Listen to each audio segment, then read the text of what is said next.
প্রধানমন্ত্রী তারেক রহমানের মৌলভীবাজার সফরকে ঘিরে এখন পুরো জেলা জুড়ে বিরাজ করছে এক উৎসব মুখর পরিবেশ। দীর্ঘ 17 বছর পর দেশে ফিরে প্রধানমন্ত্রী হিসেবে দায়িত্ব গ্রহণের পর এই প্রথমবারের মতো তিনি সফরে আসছেন মৌলভীবাজারে। আর এই ঐতিহাসিক সফরকে ঘিরে সাধারণ মানুষ, রাজনৈতিক অঙ্গন, ব্যবসায়ী মহল এবং বিভিন্ন শ্রেণী পেশার মানুষের মধ্যে দেখা দিয়েছে ব্যাপক উৎসাহ ও উদ্দীপনা। জেলার বিভিন্ন এলাকায় এখন চলছে শেষ মুহূর্তের প্রস্তুতি।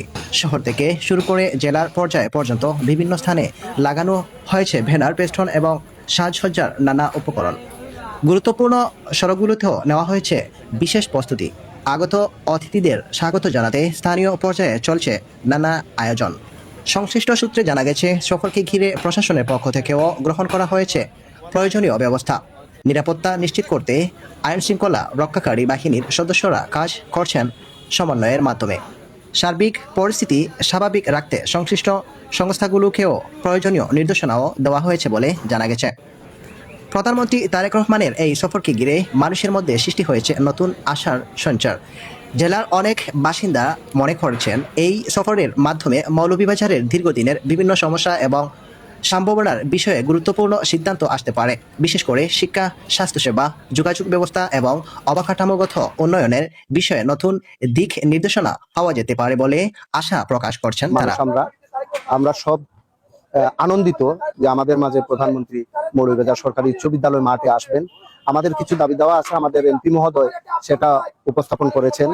আর সবচেয়ে বড় জিনিস হলো, আমরা যারা এই প্রধানমন্ত্রী তারেক রহমান সাহেবকে ভোট দিয়ে নির্বাচিত করেছি এই দেশটাকে সুন্দর করার লক্ষ্যে, আমাদের প্রধানমন্ত্রী ধীরে ধীরে সেই লক্ষ্যেই এগুচ্ছেন। আমরা দোয়া করি মৌলভীবাজার বাসীর পক্ষ থেকে আমাদের প্রধানমন্ত্রীর জন্য আল্লাহ পাক যেন উনার নেক হায়াত দান করেন এবং উনার যে একটা মিশন নিয়ে উনি এই দেশটাকে গড়ার একটা প্রত্যয় উনি করেছেন সেটা যেন উনি সাকসেস হতে পারেন।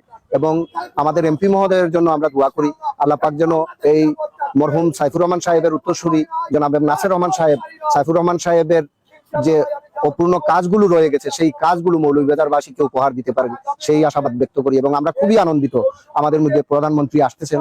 আমরা আগামীকাল মাঠে সবাই আসব। আমি আহ্বান করব আগামীকাল সবাই আসবেন এই মাঠে প্রধানমন্ত্রীর এই সমাবেশ। ধন্যবাদ সবাই। মৌলভীবাজারের মানুষের প্রাণের দাবি হলো মেডিকেল কলেজ। আমাদের মেডিকেল কলেজের পাশাপাশি আমাদের এমপি মহোদয় জনাব নাসির রহমান আরেকটি কথা বলেছেন যে আমাদের এয়ারপোর্ট, শমশেরনগর এয়ারপোর্ট, পাশাপাশি আগামীকালকে আমাদের এমপি মহোদয় আরেকটি ইউনিভার্সিটির জন্য আরেকটি আবেদন করবেন। সেই সুবাদে মৌলভীবাজারবাসী এবং রাজনগর যাওয়ার কথা ছিল, সেখানে পর্যাপ্ত পরিমাণ জায়গা না থাকার কারণে এই মৌলভীবাজার গভর্নমেন্ট স্কুল মাঠে আমাদের মৌলভীবাজার এবং মৌলভীবাজারবাসী অত্র এলাকার প্রতিটি মানুষ আনন্দিত, খুশি, এত খুশি যে বলার চোয়ার বাইরে। আমি 25 তারিখে ঢাকাতে বলেছিলাম যে আমাদের নেতার কাছেই এই বাংলাদেশ নিরাপদ। আমাদের নেতা হচ্ছেন জননেতা জনাব তারেক রহমানের কাছে এই বাংলাদেশের মানুষ নিরাপদ। আপনারা দেখতে পাচ্ছেন মৌলভীবাজার জেলার চা বাগান প্রাকৃতিক সৌন্দর্য এবং পর্যটনের জন্য সুপরিচিত। তাই অনেকেই আশা করছেন জেলার পর্যটন শিল্পের উন্নয়ন এবং নতুন কর্মসংস্থানের সুযোগ সৃষ্টি নিয়ে গুরুত্বপূর্ণ উদ্যোগ গ্রহণ করা হতে পারে। পাশাপাশি বিভিন্ন চলমান উন্নয়ন প্রকল্পেও আবারও গতি আসবে বলে মনে করছেন সংশ্লিষ্টরা। এমডি রাহিম, মৌলভীবাজার নিউজ 24।